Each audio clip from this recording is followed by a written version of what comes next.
Good morning. Good morning, boys and girls. This is Arzu Mountain Spirit coming to you once again from beautiful downtown PG, back a bush of the Toledo district in southern Belize. I wanted to show you my garden. You know, there's a whole bunch of stuff growing here.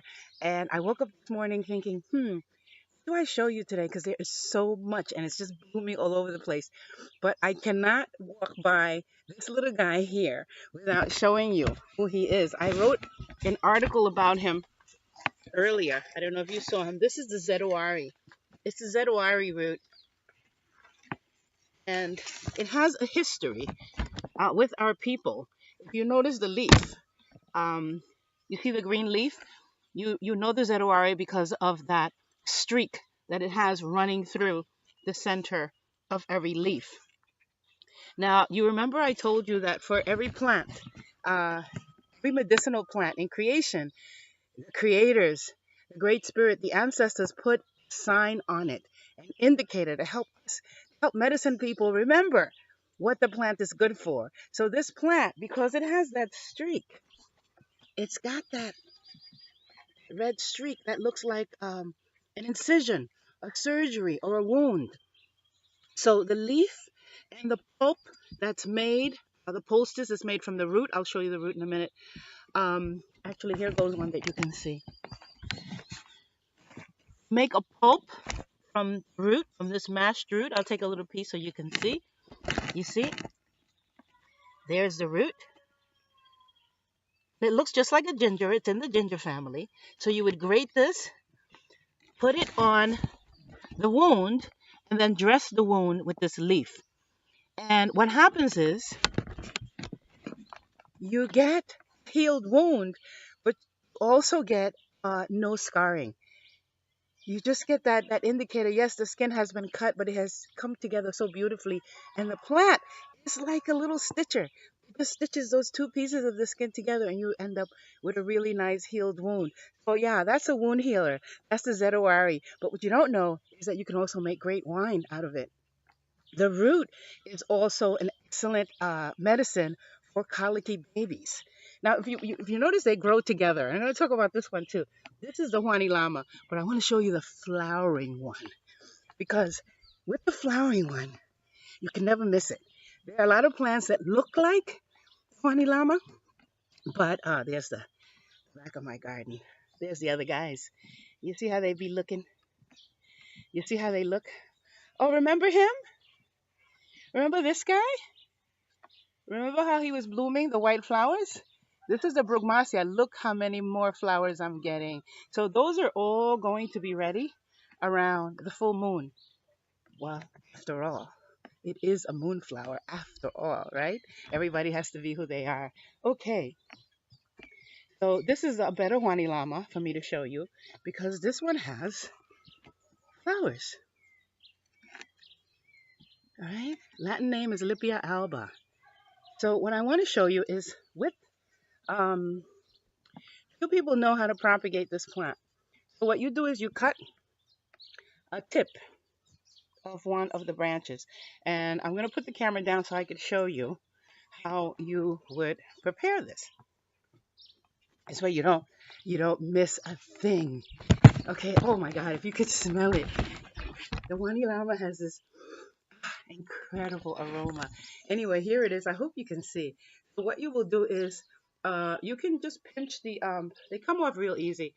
You can just pinch the bottom. You cut off about this much, leave the top a little bit, and then you would stick this in water. Now, a lot of people put it straight into the soil, but that's a risk that you take. So what I do is I put it in water, let it show a little bit of root, and let it at least sop up some liquid, some nutrition, and then when you put it in the dirt, it has a fighting chance. So this is how we propagate the Juani Lama. This is my grandmother's plant. She used this for everything. You take the leaves and the flowers, you put it in your tea, any tea that you're having. It could be your ginger tea, cinnamon tea, whatever. You can even have it by itself. But you throw a couple of leaves in there, it's such a relaxant. It's so beautiful. And you know that jittery thing you get from caffeine? Well, the Juani Lama goes in there, chills it right out. The other beautiful feature with the Juani Lama is that it has an anti-aging property in its oil. So we make an oil from this, or put it in. You can take a bottle of mineral oil, any kind of really good oil, and just stuff it with the Wani Lama leaves, and it will transfer some of its medicine into the oil, and you can use that oil. It has that gorgeous scent. You can use it all over your body, and yes, it slows down aging. I want to show you the oil. Hold on. Oh, rats. I'm going to show you the oil in a minute because I'm on a mission and I want to show you some other things because I am so super excited about my new nursery. Oh, sorry. He wants to say hello. Okay. Can you just say hi for a minute? You know who he is, right? Well, if you don't, if you don't recognize him by his flower, maybe you'll recognize him by his fruit and seed. Look, look at him. You know who this is, right? Yeah, you know this guy. I've been waiting for him to produce this fruit. And here are all the other flowers and the leaves. Yeah, Sorosi, also called Carella, also called bitter lemon. There's another variety that has a longer fruit that looks almost like a cucumber, and that's really the one that they use on a large scale medicinally, only because of its volume, because of the amount of medicine that it produces. But this one is just as good. In fact, it's even better. It's the one my great grandmother preferred. It's the one my grandmother preferred. It's the one my mother preferred. So it's the one that I use. Now, um, just so that I'm sorry, guy. So here is the fruit, right? Here are the seeds. Now, yes, it's called bitter lemon because the fruit is very bitter, but the seeds, mm, are really, really sweet. You should try it. Mm, mm. You can chew them up and eat them. They're absolutely delicious. This is absolutely bitter. That's what you need for the medicine. So the seeds are incredibly delicious. They're sweet. You know who taught me how to eat Sorosi seeds? The birds. I saw them eating it, saying, "How do they stand all that bitter?" So I went, got one, tasted it. Now I'm addicted. Me and the birds have to fight for the seeds now. Oh, there's that rooster. That means I gotta hurry up. Hold on. Come on. Oh, say hi. Say hi. White ginger flower. Take a smell. Yeah. We'll we'll talk to him later. But today, oh, he has a little friend. Look, there's his friend. Say hi. Hello. Okay. Now, gotta hurry up because the rooster's telling me what time it is. Now, here's a big event for the day. Remember my nursery that was being built? Ta-da! Look at that. Look at that.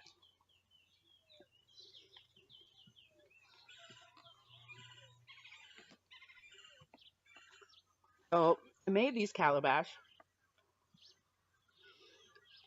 They grow on the tree. I just took the calabash, cut it in half, put holes on the side, and hung some fishing wire. And that's how I made all of these planters. And then I just stuck plants in there that have very short roots,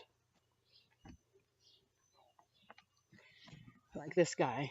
I don't know his name, but he shoots a really nice flower. The orchids, which I have sitting in charcoal, don't let anybody tell you that orchids need anything else. Charcoal is plenty. They could live on that forever. There's enough nutrition in there. Put some aloes in there because they also have short roots and they don't require much. And there's enough nutrition in this size bowl to bring the plant to maturity.